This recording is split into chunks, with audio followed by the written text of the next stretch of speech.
Captain Veltar stretched his long blue arms and looked at the star map floating in front of him. His ship, the Stellar Dawn, had been traveling through space for 3 months now. They were looking for new planets and checking old star charts. It was quiet work, but Veltar liked it that way. The Zephyrian people were peaceful. They had been exploring space for over 200 years, but they had never found anything dangerous. Most planets they visited were empty. Some had simple plants or small animals, nothing that could hurt anyone. "Captain," called out his science officer, Quindel. The young Zephyrian's head crest was twitching with excitement. "I'm picking up something strange on the sensors."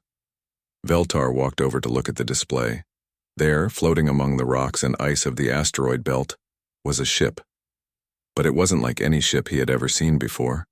It was huge, dark, and covered in strange marks that looked like battle damage. "Where did it come from?" Veltar asked. Quindel's fingers moved quickly over his controls. Numbers and symbols appeared on the screen. Then his crest went flat against his head. That only happened when a Zephyrian was very scared. "Sir," Quindel said in a quiet voice, "the computer says this ship is from Sol 3. Every crew member on the bridge stopped what they were doing. Sol 3 was in their database, but it had a terrible rating. Class 15 Deathworld, the highest danger level possible. According to everything they knew, no intelligent life could survive on such a planet. That's impossible," said Navigation Officer Talvin. "Nothing lives on Class 15 worlds. The computer must be wrong." But Quindel checked 3 more times.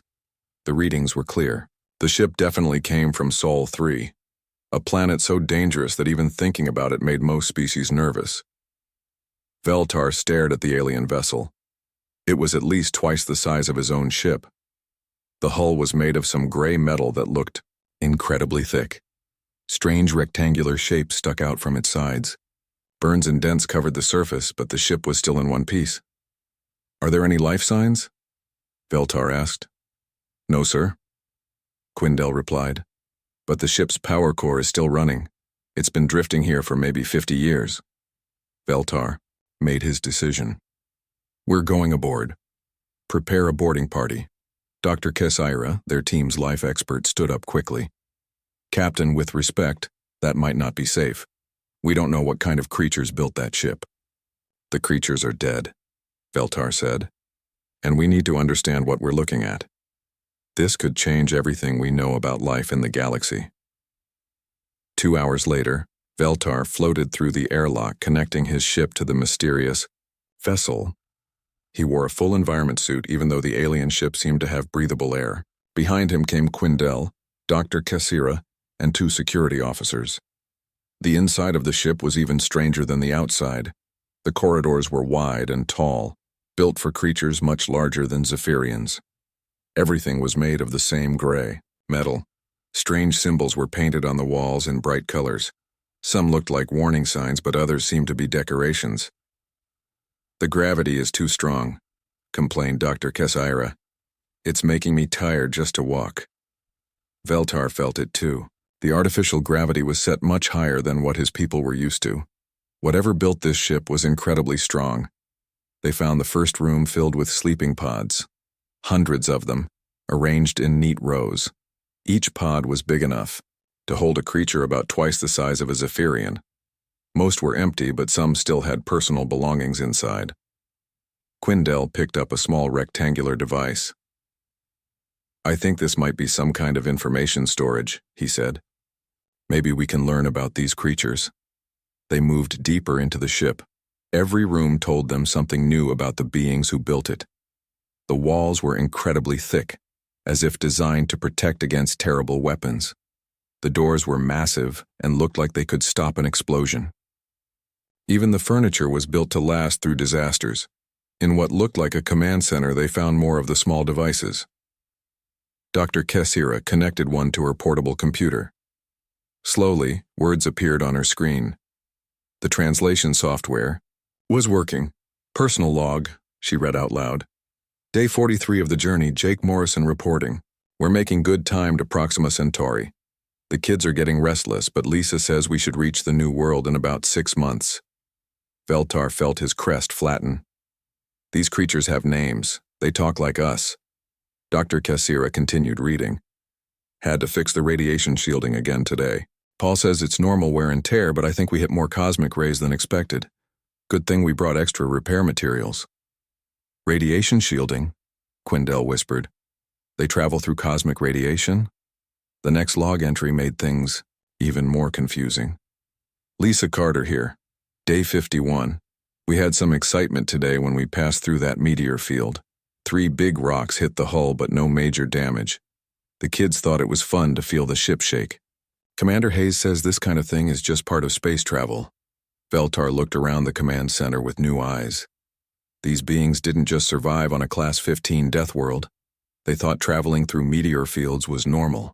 They fixed radiation damage like it was routine maintenance, Captain, Dr. Kisira called from another control station. You need to see this. She had found a star map showing the being's planned route. But it wasn't just one destination. There were dozens of marked planets, all of them rated as dangerous worlds by galactic standards. They're not just traveling to one planet, she said. They're planning to live on multiple death worlds. Quindell found another log entry. This one was from someone called Commander Paul Hayes. Final log before arrival, he had recorded. I want to thank everyone for making this journey possible. In 6 hours, we'll be starting new lives on a new world. Sure, it won't be as comfortable as Earth, but that's what makes it exciting. Humanity has always done best when facing challenges. The word humanity appeared several more times in the logs. It seemed to be what these creatures called themselves. Veltar felt something he had never experienced before. Fear mixed with amazement. These humans had not only survived the most dangerous planet known to science, they had built ships and traveled to other dangerous planets for fun. We need to contact the Confederation immediately, he said. Everything we thought we knew about life in the galaxy just changed. As they prepared to leave the human ship, Veltar took one last look around. Somewhere out there, more humans were traveling between stars, setting up homes on worlds that would kill most species in minutes. The galaxy had just become a much more interesting and dangerous place. The next day, Captain Veltar led a larger team back to the human ship. This time they brought more equipment and specialists. Dr. Kessira wanted to study everything about how these humans lived. Quindell needed to understand their technology. Navigation Officer Talvin was curious about their star charts. The first shock came when they tried to spend more time in the ship's normal gravity. After just 2 hours, most of the Zephyrian crew felt sick and tired. The artificial gravity was crushing them slowly. How could anyone live in this? Asked Dr. Kassira, breathing heavily. This gravity would kill most species in a few days. Quindell checked his readings again. It's not even the strongest setting, he said with worry. The controls show they could make it even heavier. They found the human living quarters next. Each room was designed for families. There were sleeping areas for adults and smaller ones for children. Personal belongings were still scattered around, left behind when the ship was abandoned. Dr. Kassira picked up what looked like a child's toy. It was made of bright-colored plastic and designed to look like some kind of animal. When she tested it with her scanner, she nearly dropped it. This toy is harder than our ship's armor plating, she said in disbelief. They gave this to their children to play with. Talvin found a kitchen area filled with tools for preparing food. He examined a simple knife meant for cutting vegetables. The metal was so strong and sharp that it could cut through the hull of most spaceships. Everything they owned could be used as a weapon, he reported. Even their eating utensils are deadly. But the most disturbing discovery was in the ship's medical center. Dr. Kezira studied the medical equipment and found treatments for injuries that would be instantly fatal to any known species. Bone fractures, radiation poisoning, severe burns, blood loss that would kill a Zephyrian 10 times over. Look at this, she called the others over. They have medicine for treating people who have been poisoned by heavy metals, not just small amounts. Massive doses that should kill any living thing. The medical records showed that these treatments were routine. Humans regularly survived injuries that would end entire bloodlines of other species. They recovered from diseases that most civilizations used as biological weapons. Quindel made his own frightening discovery in the engineering section. The ship's atmosphere was designed to contain oxygen levels that would be toxic to Zephyrian biology. The humans breathed poison as easily as his people breathed normal air. Their atmosphere would kill us in minutes, he reported. But for them, it's just normal air. The ship's power core was another shock. It used controlled radiation that would require the most careful handling by any known species. The humans had built it like a simple engine, with basic safety measures that suggested they weren't very worried about radiation exposure. They live with radiation levels that we use to sterilize medical equipment, Quindel said, checking his readings for the third time, and they consider it safe enough for families with children. Talvin was studying the ship's navigation systems when he found something that made his skin turn pale blue with fear. The star charts didn't just show one destination. They showed dozens of planned colonies, all on worlds that the Galactic database rated as extremely dangerous. "Captain," he called. These humans weren't just traveling to one death world. They were planning to settle multiple death worlds. The charts showed careful planning. The humans had studied each target world and prepared for specific dangers. Worlds with poisonous atmospheres, crushing gravity, deadly radiation, extreme temperatures, and hostile weather patterns. To humans, these seemed like interesting challenges rather than death sentences. Dr. Cassira found personal messages that the colonists had planned to send back to Earth. The tone was casual, like people writing letters about a vacation trip. "Hi, Mom," one message began. "We made it to Kepler 442b safe and sound. The gravity is a bit heavy and the air has more sulfur than we expected, but nothing we can't handle. The kids love the purple sunsets. We should have the first crops planted by next month. Love to everyone back home." Another message was even more disturbing. "Dear Janet, the new world is exactly what we hoped for. Lots of challenges to keep life interesting. The radiation storms are beautiful, and the acid rain only happens twice a week. Perfect place to raise tough kids. Can't wait for you to visit." The team found entertainment media that revealed even more about human psychology. Their stories celebrated concepts that would terrify most species. Characters who faced impossible odds and refused to give up. Heroes who got stronger by surviving. Terrible experiences. Adventures that involved deliberately seeking out danger for fun. They don't just survive terrible conditions, Dr. Cassira explained to the others. They enjoy them. They think suffering makes them better people. Quindel discovered files about human recreational activities. Sports that involved deliberately hurting each other. Games where the goal was to survive in hostile environments with minimal equipment. Competitions to see who could endure the most pain or danger. They have something called extreme sport, he said, reading from the files. They jump off tall places for fun. They swim with dangerous sea creatures. They climb mountains in freezing weather just to see if they can. The most shocking discovery came when they found the ship's educational materials. Human children were taught to prepare for disasters from a very young age. They learned first aid for injuries that would kill most species. They practiced surviving without food, water, or shelter. They studied how to make weapons and tools from basic materials. Their children learned skills that our military specialists trained for years to master, Talvin observed, and they consider it basic education. Captain Veltar gathered his team together after 3 days of exploration. Everyone looked tired and nervous. The weight of what they had discovered was crushing their spirits as much as the heavy gravity was crushing their bodies. "We need to understand what this means," Veltar said. "These humans didn't just survive on a Class 15 death world, they thrived there. They became so tough that they consider multiple death worlds suitable for raising families." Dr. Cassira pulled up her analysis on a portable screen. "Based on what we've found, I estimate that a single human could survive conditions that would kill 100 Zephyrians. They're not just physically stronger, their entire way of thinking is different." "How different?" asked Quindel. "They see challenges where we see certain death," she replied. "They see opportunities where we see disasters.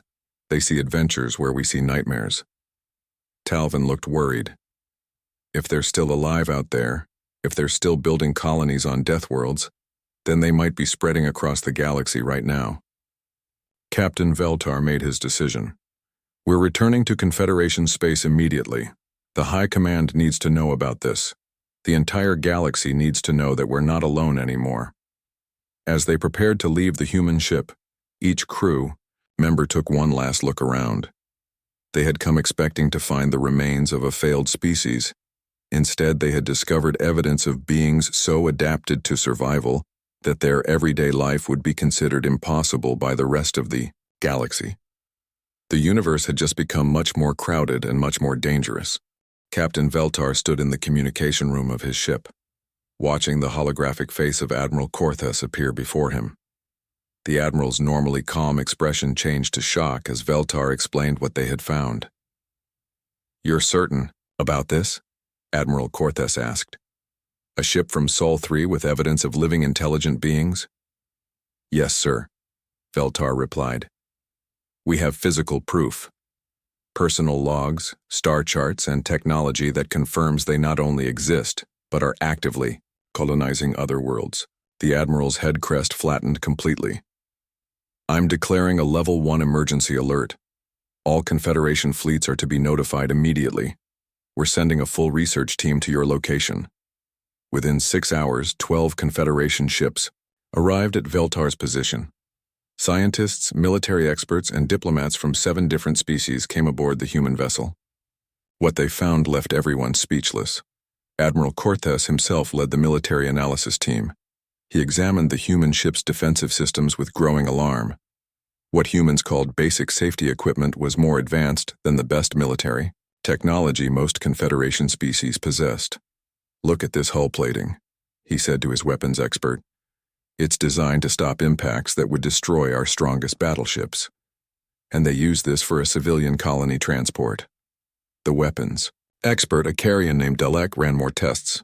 "Sir, their mining equipment could destroy entire fleets. They use it to clear asteroids from their flight path."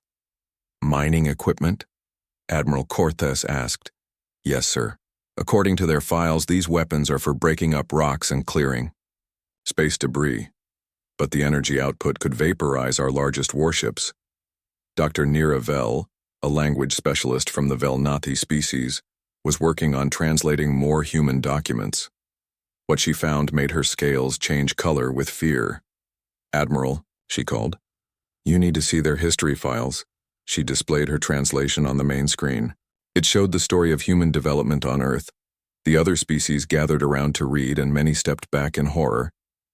The humans had survived ice ages that lasted thousands of years. They had lived through volcanic eruptions that blocked out their sun. Massive rocks from space had hit their planet multiple times, and each time the humans had survived and grown stronger.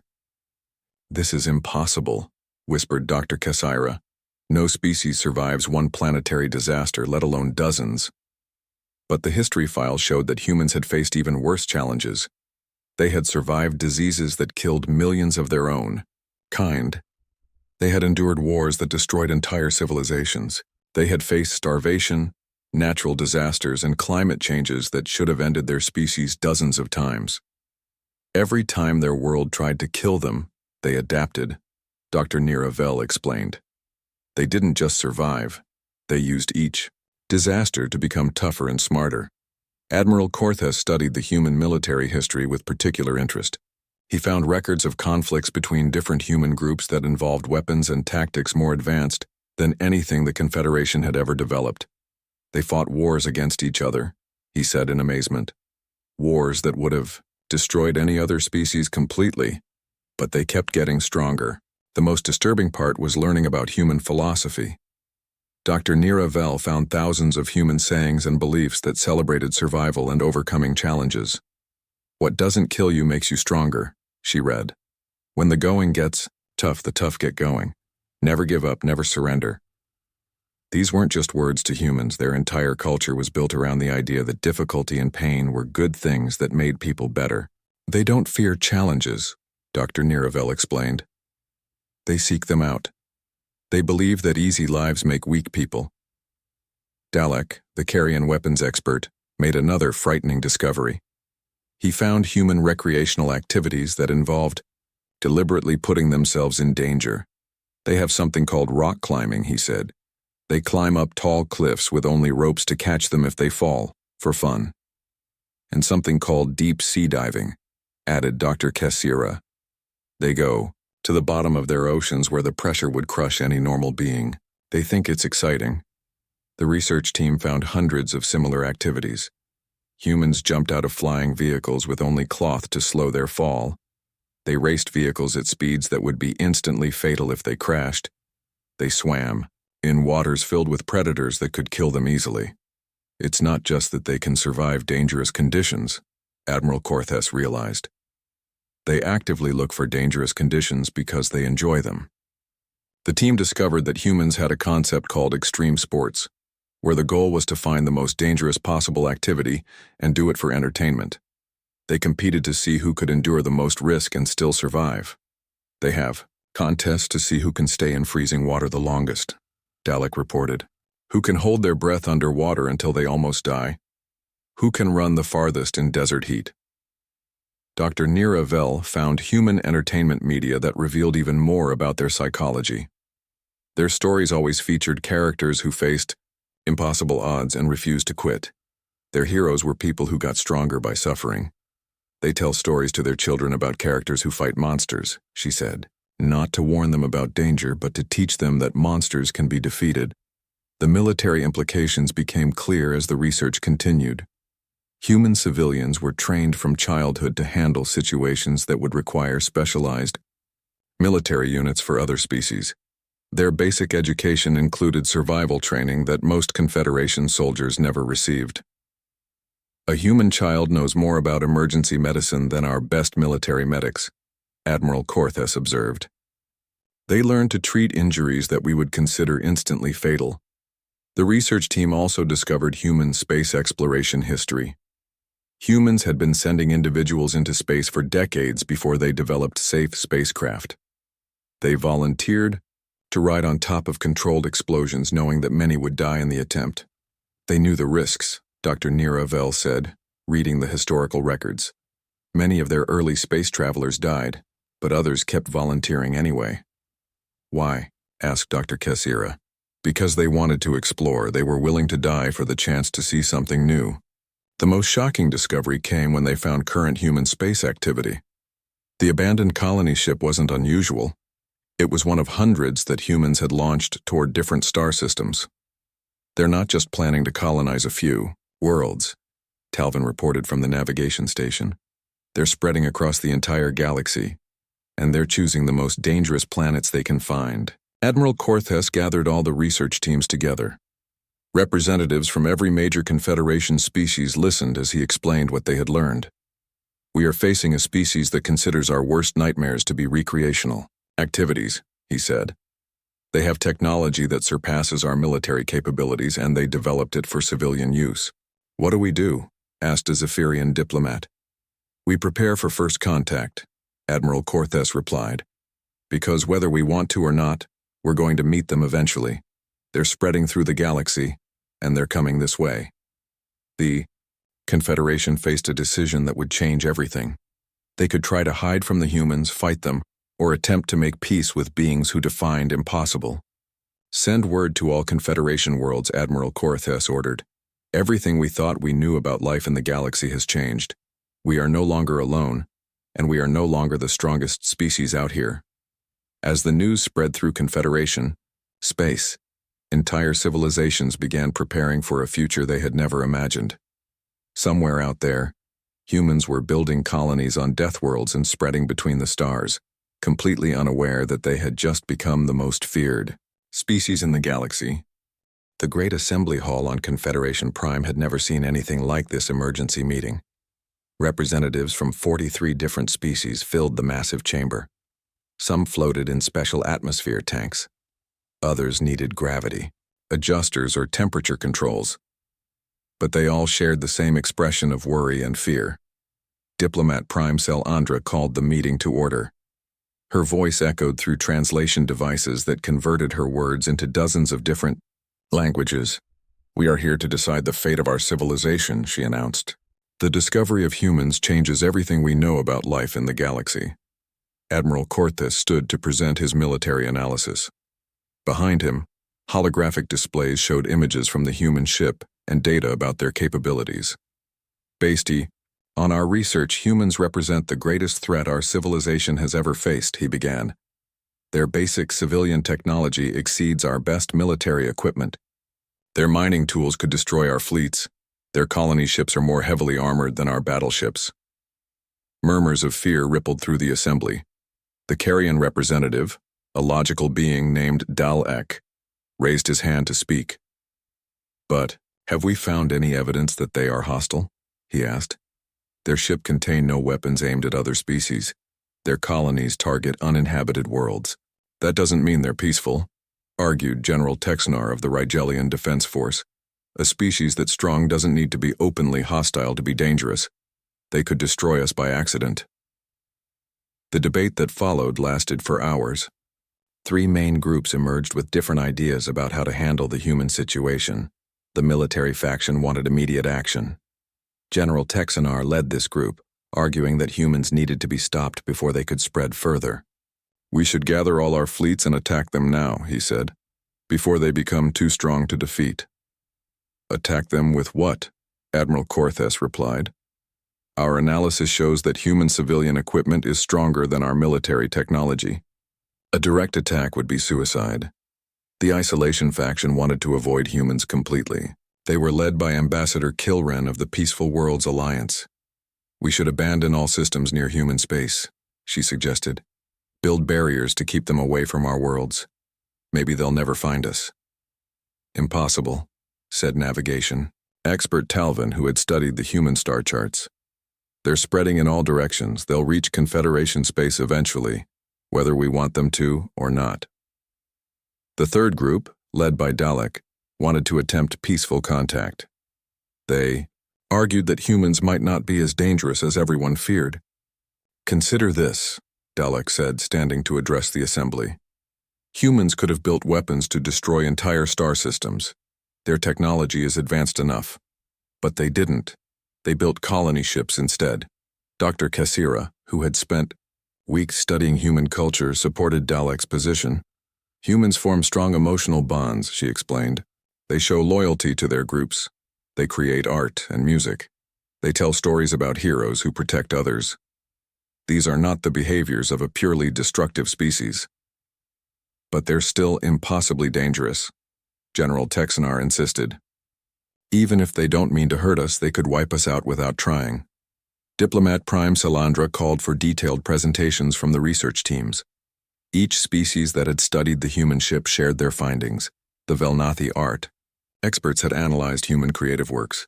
They found beauty in human music and visual arts, but also themes that disturbed them. "Their stories celebrate characters who face death and keep fighting," reported artist Prime Yindal. "They find beauty in struggle and conflict. This is completely alien to our peaceful nature." The Zephyrian psychologists had tried to understand human mental patterns. Dr. Kassira presented their conclusions. "Humans have something they call pack bonding," she explained. "They form emotional attachments not just to their own species, but to almost anything. They become emotionally connected to pets, objects, even abstract ideas." "Is that dangerous?" asked Ambassador Kilren. "It could be," Dr. Kassira replied. "If they decide to protect something, they will fight to the death for it. But it also means they're capable of caring about others, including species different from themselves." The Carrion logic specialists had analyzed human problem-solving methods. Their findings were both encouraging and terrifying. "Humans approach problems differently than any known species," reported Logic Master Quantel.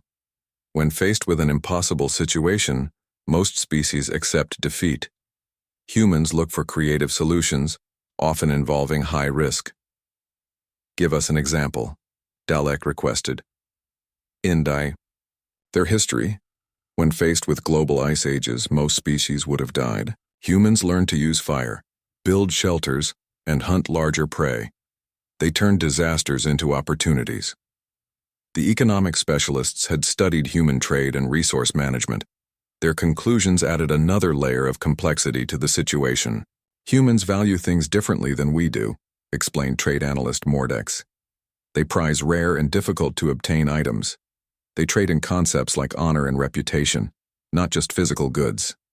As the presentations continued, a picture emerged of humans as a species unlike anything the Confederation had ever encountered. They were dangerous, but not necessarily evil. They were powerful, but seemed to have moral systems. They were spreading across the galaxy, but appeared to be looking for empty worlds rather than occupied ones. The debate stretched into its third day. Arguments became more heated as the implications became clearer. "We cannot fight them," Admiral Corthes finally admitted. "Our conventional military forces would be useless against them. We cannot hide from them," navigation expert Talvin added. "They're exploring in all directions. Contact is inevitable." "Then we must try to make peace," Dalek concluded. "It's our only option." General Texanar stood up angrily. "Peace with beings who consider radiation poisoning a minor inconvenience? Who think gravity that would crush us is normal? Who give weapons to their children as toys?" "Yes," Diplomat Prime Salandra said firmly, "because the alternative is extinction." The vote was close, but the peace faction won. The Confederation would attempt first contact with humanity, but with extreme caution and extensive preparation. "We will send our most experienced diplomats," Salandra announced. "Our best ships with the strongest defenses. We will study every aspect of human culture and psychology before we make contact." Admiral Corthes was put in charge of preparing the contact mission. His first task was to select a team that could survive meeting humans. "We need species representatives who can handle high gravity and radiation," he explained to his staff. "Diplomats who can remain calm when facing beings who could kill them accidentally." The team selection took weeks. Most Confederation species were too fragile to survive in human environments. The few who might survive were terrified of making contact. Finally, a volunteer team was assembled. Captain Veltar, who had discovered the human ship, would lead the mission. Dr. Kessera would serve as the cultural expert. Dalek would handle logical analysis and problem-solving. "Our goal is simple," Salandra explained to the contact team. "Learn if peaceful coexistence is possible, if humans are willing to share the galaxy without destroying us." "And if they're not?" Captain Veltar asked. "Then we'll have to hope they're merciful when they realize we exist." The Confederation began preparing for the most important diplomatic mission in galactic history. Ships were equipped with the strongest possible defenses. Diplomats studied human psychology and culture. Military forces prepared for every possible outcome. Meanwhile, long-range sensors detected more human activity. Ships were moving between star systems. New colonies were being established on worlds that would kill most known species. Time was running out. Soon humans would spread close enough to Confederation space that contact would be unavoidable. The only question was whether that contact would mean the beginning of a new age of cooperation or the end of galactic civilization as they knew. The fate of 43 species now depended on successfully communicating with beings who defined impossible and treated disasters as entertainment. 6 months after discovering the human colony ship, Captain Veltar stood on the bridge of the diplomatic vessel Harmony's Voice. Behind him, representatives from 12 different species prepared for the most important moment in galactic history. They were about to make first contact with humanity. The ship was the strongest vessel the Confederation had ever built. Its hull could survive impacts that would destroy normal starships. Its shields could protect against radiation levels that would kill most crews. Even with all these defenses, everyone aboard knew they were fragile compared to the beings they were about to meet. "Approaching the Sol system now," reported Navigation Officer Talvin. His hands shook slightly as he operated the controls. "Long-range sensors are detecting massive activity around the third planet." Captain Veltar looked at the display screen and felt his breath catch. Earth's orbit was filled with structures that dwarfed anything the Confederation had ever built. Space stations the size of small moons, shipyards that looked like floating cities, hundreds of vessels moving between them in organized patterns. "How many ships do you count?" asked Dr. Kessera. "Over 300, Talvin replied, "and those are just the ones big enough for our sensors to detect clearly." Dalek, the Carrion logic specialist, studied the readings with amazement. The energy output from their civilization exceeds the total power generation of the entire Confederation. "Captain," called the communications officer, "we're being scanned. Something just examined our ship with sensors more advanced than anything." In our database. Veltar straightened his uniform and prepared for the moment that would change everything. Open all communication channels. Send the greeting message we prepared. Before he could give the order, a new voice filled the bridge. It spoke in perfect galactic standard, the common language used by all Confederation species. Unknown vessel. This is Commander Lisa Brooks of the Earth Defense Fleet. Welcome to the Sol system. Please state your purpose and origin. The voice was calm, confident, and surprisingly friendly. Captain Veltar had expected threats or demands. Instead, the human sounded like she was greeting neighbors. This is Captain Veltar of the Confederation vessel Harmony's voice, he replied. We come in peace, seeking diplomatic contact with your species. Confederation vessel? Commander Brooks sounded curious rather than alarmed. We weren't aware of any interstellar confederations in this region. Where are you from? Dr. Kassira whispered to Veltar. They don't seem surprised that we exist. They're treating this like a normal conversation. We represent 43 species from systems in the Rigel sector, Veltar explained. We recently discovered one of your vessels and wish to return it to you. There was a pause. Then Commander Brooks responded with what sounded like gratitude. That's very kind of you. Which ship did you find? A colony vessel called the New Frontier. We found it drifting in the Kepler 442 system. Ah, the New Frontier, Commander Brooks said with casual acceptance. We lost contact with 12 ships in that colonization wave about 50 years ago. Engine failures, asteroid impacts, the usual hazards of deep space travel. We assumed they were all lost. Dalek looked shocked. To humans, losing 12 entire colony ships was routine. Each ship had carried thousands of people, but Commander Brooks discussed their loss like someone mentioning bad weather. We'd be happy to meet you in person, Commander Brooks continued. Though I should warn you, our gravity and atmosphere might be uncomfortable for your species. What are your environmental requirements? Captain Veltar consulted with Dr. Kassira before responding. We can survive in your environment for short periods with protective equipment. Excellent. I'm sending coordinates for our main diplomatic station. It's in Earth orbit about 30,000 kilometers above the surface. As they approached the coordinates, the Confederation team saw something that made them all stare in wonder. The diplomatic station was larger than most planetary cities. Thousands of ships docked at its various levels.